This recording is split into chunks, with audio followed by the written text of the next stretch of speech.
ছাত্র জনতার সাহসিকতা, আত্মত্যাগ ও গণ অভ্যুত্থানের স্মৃতিকে স্মরণ করে রাজবাড়িতে অনুষ্ঠিত হল বিএনপির বিশাল বিজয় র্যালি ও পথসভা। বুধবার ৬ আগস্ট সকাল 11:30টায় রাজবাড়ী শহরের বকুলতলা থেকে শুরু হয় এ র্যালি। নেতৃত্ব দেন রাজবাড়ী জেলা বিএনপির সাবেক সভাপতি ও সাবেক সংসদ সদস্য আলী নেওয়াজ মাহমুদ খৈয়ম। র্যালিটি শহরের বিভিন্ন সড়ক প্রদক্ষিণ শেষে শহীদ স্মৃতি চত্বরে গিয়ে শেষ হয়। র্যালি শেষে সেখানে এক পথসভা অনুষ্ঠিত হয়। এতে প্রধান অতিথির বক্তব্য রাখেন আলী নেওয়াজ মাহমুদ খৈয়ম। আরও উপস্থিত ছিলেন জেলা বিএনপির নেতৃবৃন্দ সহ অঙ্গ ও সহযোগী সংগঠনের শীর্ষ পর্যায়ের নেতারা। বিজয় র্যালি ও পথসভায় অংশগ্রহণ করেন জেলা বিএনপির হাজারো নেতাকর্মী। তারা ব্যানার, ফেস্টুন, স্লোগান ও জাতীয়তাবাদী চেতনায় উদ্দীপ্ত হয়ে অংশ নেন। এ সময় বক্তারা বলেন, ছাত্র জনতার ঐতিহাসিক আন্দোলনের ধারাবাহিকতায় বর্তমান আন্দোলনেও জনগণ বিজয়ী হবে।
আমাদের নেতা আমাদের মাঝে এসে উপস্থিত হয়েছেন।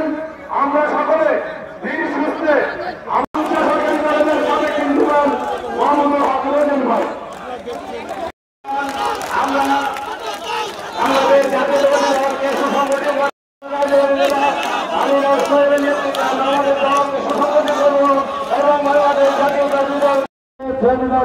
সন্তান আমাদের বহু নেতা কর্মীরা যারা কাজে গেছেন, আমাদের মা বোনেরা, আপনারা জানেন বহু নেতা কর্মী, বহু ছাত্র, আমাদেরকে সতর্ক থাকতে হবে।